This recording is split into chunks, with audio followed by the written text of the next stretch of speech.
there is a certain advantage that narcissistic and toxic people have when they enter a relationship with someone who is empathic or highly sensitive, or someone who is either securely attached or someone who may be insecurely attached and has the anxious attachment style, or all three things at once, meaning highly sensitive, empathetic, and easy to attach.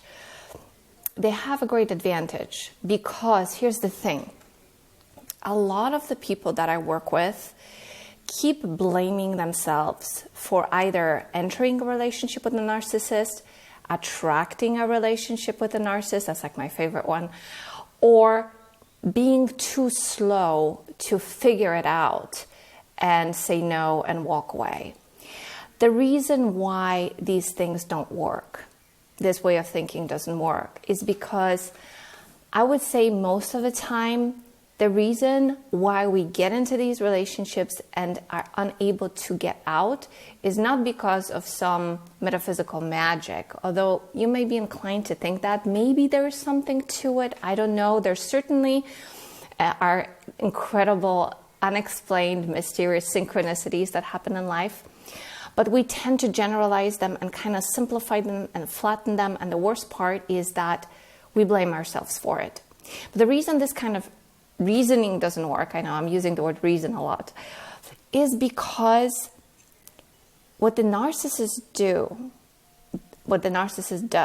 and what the narcissists do, and what toxic people do, what manipulators do, okay, let's just kind of broaden the scope, is they fool us, okay? Let's just call it for what it is. They fool us into believing that they're not someone that they really are. I mean, every time I did a post-mortem and a dissection on my relationships, or I helped others do theirs, we always come to the same conclusion, which is that we fell in love with someone who didn't exist. So what they do is they put their best foot forward. They know, because they're not stupid. They know what works. They know what women like, or men. This also applies to men, of course. But people can kind of figure out either through watching videos. I mean, there's a whole lot of videos now. There's a whole new generation of videos now that have been published about, how to approach someone, how to seduce them, how to make them believe this, and that. But usually underneath all of those actions and behaviors, there's something that's not so, it's not really genuine that you can pick up on. And that's the soul GPS. That's the intuition that I've been talking about in my videos that we pick up on. But the intuition doesn't seem to be enough. We need to have proof. We need to convince ourselves. So we're reading articles online, or we're watching videos like this one and a whole bunch of others. We're reading books. We're asking our friends. We're consulting people. We're trying to figure out, is this person who they really say they are, or who they pretend to be, or who they act as when things are good, or is there something wrong? And I would say that usually once you start asking yourself that question, it means something's off, because good, genuine people, and I've been super lucky to know quite a few in my life now, they don't raise these flags. The issues are usually different. It could be an issue of, a person being kind of moody, or it could be that someone is, I'm trying to think of someone is a little bit too forward, is a little bit maybe wants too much from you, too upfront, too much in your face, and you would like them to back off a little bit. So there's a little bit different issues that arise with people who are really, truly genuine and safe. That doesn't mean that these relationships are problem-free. That's not what I'm saying. But what I'm saying is that the nature of it is different. So with toxic people, narcissistic people, people who don't have high degrees of empathy, this will also include people who are on the Asperger or autistic spectrum. I will be talking more about this here in my videos as well. This question has come up, like, what's the difference? Well, the difference is that, or what's the similarity maybe first? The similarity between people who are narcissistic and people who are who have Asperger's, for example, they have low empathy, but for different reasons.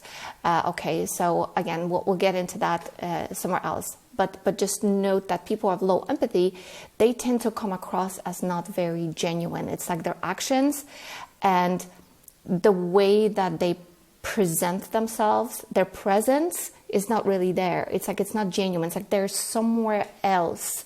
Like their mind is removed. You're not feeling them really there with you. So that's something you're going to be spotting. So, not to make this video an hour long, I just wanted to specifically address one thing in this one, and that is the fact that we are at a great disadvantage because we have this tendency to get attached easily, emotionally. We do this quickly. So these people can fly under our radar. They can present themselves as somebody who they're not. We buy into the story. We begin to project into the future. And by the time, which takes about 2 months, you realize that there really is a problem, it can be very difficult to detach. Okay, so that's when they have this advantage. So, but what we tend to do is, rather than to look at it this way, the way I'm presenting it right now, is we look into where did I go wrong? What did I do wrong? How did I provoke this person to suddenly withdraw or change? What did I do? And that's, of course, the perfect thing for them, because it allows them to relinquish responsibility and walk away clean, leaving you cold. So don't do that. Try to understand yourself and your attachment style. I think that's really important. Also know that even if you're securely attached, a person who's narcissistic can push you towards anxious. This is something that happened to me. I've been, and I am, again, thankfully, a securely attached person, but for a period of time, I was extremely anxious because my nervous system got really jolted and dysregulated. So I needed to bring myself back to being secure and then approach relationships from a much more logical, maybe a little bit colder place, which is extremely hard for me because I'm somebody who really likes to connect with people, and it comes very easily to me.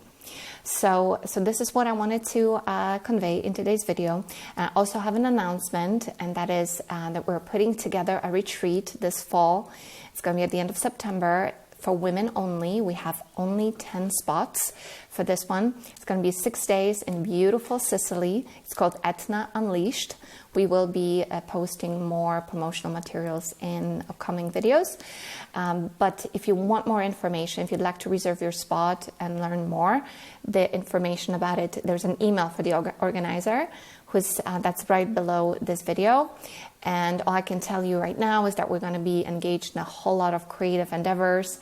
We're going to be, of course, enjoying Italy, the food of Italy. We're going to be doing ceramics workshop. We will be doing somatic dance sessions every day. I won't be leading those, someone else will. But I will be leading 7 coaching circles, interacting circles that will take us from a place of trauma and processing emotions all the way to landing in our power. So I welcome you to attend. I welcome you to inquire, and hopefully I will see you in person in Sicily this fall. And in the meantime, I hope that this video was helpful to you. Do leave me a comment if you wouldn't mind, whether it is something that you've experienced, meaning that you get into a relationship and by the time you realize what happened, you're attached. So that's what happens. We get fooled. It's not that we attracted them. Again, you're free to think that. I'm a little bit on the skeptical side. I think what happens is we get sold the false version of who they are, and we're sold a lie, and we're sold a false future. We buy into it, and it gets just so difficult to detach. So do let me know what your story has been, and I look forward to seeing you in another video. Bye-bye.